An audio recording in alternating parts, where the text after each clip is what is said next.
PBNU dan PKB kian panas. Mars 1 Abad NU kini dipersoalkan karena dipolitisasi. Para pejabat pemerintah yang hadir, wabil khusus Sayyidil Habib Anies Baswedan, ini cucu dari pahlawan nasional Bapak Abdurrahman Baswedan dari Kuningan, Cirebon. Alhamdulillah, kita bersyukur malam hari ini suasana cerah, tak teduh, insya Allah memberikan penanda bahwa malam ini malam yang penuh keberkahan.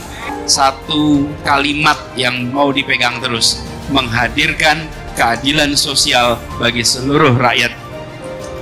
Itu kata kuncinya.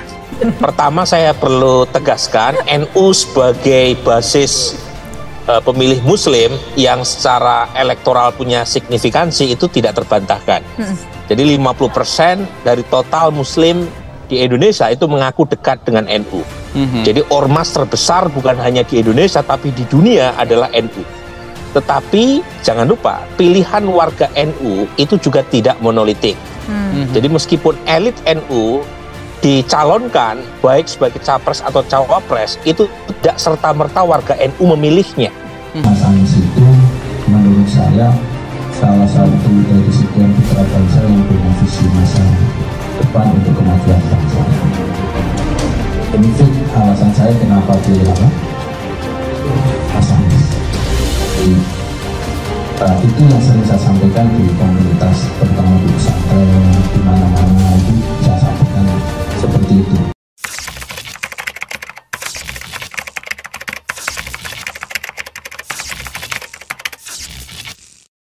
Warga NU sudah sangat pintar untuk memilih mana yang dianggap tepat sebagai capres dan cawapres. Jadi meskipun elit NU mendapatkan posisi sebagai capres atau cawapres, tidak serta-merta dipilih oleh umatnya, karena umat NU sangat beragam. Nah, itu melambangkan, kalau kita lihat lambang NU itu kan seperti bumi yang dilingkari oleh tali yang longgar. Itu artinya NU itu sangat terbuka, inklusif, menampung banyak keberagaman, termasuk keberagaman pilihan politik. Itu yang kedua. Nah, pertanyaan Tisa tadi adalah bagaimana dengan Hovifah? Siapa yang paling tepat untuk memilih Hovifah sebagai pendampingnya? Nah, tiga-tiganya, tiga capres teratas yang Tisa sebut tadi, itu juga punya kepentingan memilih Hovifah. Bukan hanya Anies loh ya. Ganjar pun kalau pakai pendekatan mobilisasi basis, artinya pengen memaksimalkan dukungan dari etnik Jawa atau warga NU yang tinggal di Jawa Tengah dan Jawa Timur, maka strategi mobilisasi basis yang tepat adalah Ganjar memilih Hovifah juga. Hubungan pengurus besar Nahdlatul Ulama atau PBNU dengan Partai Kebangkitan Bangsa atau PKB kembali memanas jelang pemilu 2024. Pemicunya PKB dianggap menyeret-nyeret NU untuk kepentingan politik praktis. Gara-gara Mars, PBNU mengaku kecewa karena Mars perayaan 1 abad hari lahir NU yang diubah oleh Mutasyar sekaligus mantan Rais Aam PBNU Ahmad Mustafa Bisri digunakan sebagai suara latar dalam unggahan akun Instagram DPP PKB untuk acara seserahan nasional 1 abad NU yang digelar Partai Pimpinan Muhaimin Iskandar itu Senin 30 Januari 2023. Yang jelas kita kecewa kalau kemudian Mars 1 abad NU yang didedikasikan untuk keberkahan bagi warga Nahdlatul Ulama malah digunakan untuk kepentingan politik. Kita jelas kecewa, kata Ketua Bidang Keorganisasian PBNU Ishaf Abidal Aziz kepada Kompas.com pada Selasa 31 Januari 2023. Yang menjelaskan alasan dirinya menyebut acara itu sebagai kepentingan politik praktis. Menurut dia, pemakaian Mars 1 abad NU itu menegaskan upaya PKB untuk mengesankan dirinya terafiliasi dengan NU sebagai ormas jelang pemilu 2024. Padahal sejak Yahya Khalil Stakuf mengangkodai NU pada akhir Desember 2021, ex-juru bicara Presiden Abdurrahman Wahid itu sudah menegaskan bahwa ormas Islami terbesar di Indonesia itu tidak akan terlibat politik praktis. juga tidak berafiliasi dengan satu kubu partai politik termasuk PKB yang secara historis memang didirikan ulama dengan pengurus PBNU. Saya minta kepada teman-teman di PKB untuk berpolitik secara jujur dan bertanggung jawab. NU tidak untuk mendukung atau kemudian diklaim milik partai tertentu, ujar Ishaq. NU milik bangsa dan negara, serta menyerahkan dan membebaskan warga Nahdlatul Ulama untuk menyampaikan aspirasi politik. Ia menambahkan, dituding manipulasi Nahdilin.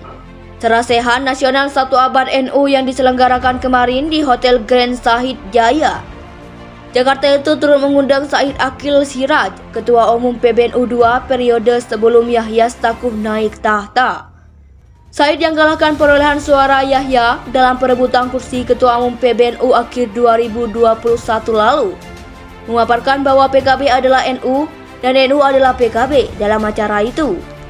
Said juga mengungkapkan bahwa PKB merupakan satu-satunya partai politik yang sejalan dengan NU. Menurut dia, orang-orang berupaya menjauhkan PKB dan NU adalah orang-orang yang tidak senang dengan Muhaimin. Muhaimin yang dulu mendongkel posisi Gus Dur sebagai empunya PKB telah terang-terangan lagi menyampaikan kepada pres bahwa watak NU adalah kekuatan politik. Tidak usah manipulasi warga NU dengan memanipulatif seperti itu. Silakan berkompetensi apa yang jadi gagasan dan cita-cita Anda. Kalau rakyat menginformasi, pasti dipilih, kata Ishaq. Dalam acara itu disampaikan bahwa watak dasar NU adalah politik. Itu tidak benar. Saya minta Ketua Umum PKB baca kembali Muqaddimah Kanun dan Anggaran Dasar Nahdlatul Ulama, tambahnya. Ishaq menegaskan bahwa watak dasar sekaligus landasan dan asas berdirinya NU untuk kemaslahatan umat, bukan untuk kepentingan politik. Ia menambahkan Nahdien memiliki aspirasi politik yang bebas dan tidak ada satupun pihak yang punya legitimasi untuk mengarahkan harus mendukung PKB. Yahya Stakuf notabene memiliki kedekatan dengan Ciganjur, keluarga almarhum Abdurrahman Wahid atau Gus Dur. Memang telah membuat semacam ganjalan psikologis untuk Caimin untuk dapat melakukan komunikasi secara baik dan lancar, ujar Bawono. Sebab hubungan Caimin dan keluarga Gus Dur sampai saat ini juga kurang harmonis akibat konflik internal di PKB pada masa lalu. Hubungan pengurus besar Nahdlatul Ulama atau PBNU dengan Partai Kebangkitan Bangsa atau PKB kembali memanas jelang pemilu 2024. Pemicunya PKB dianggap menyeret-nyeret NU untuk kepentingan politik praktis.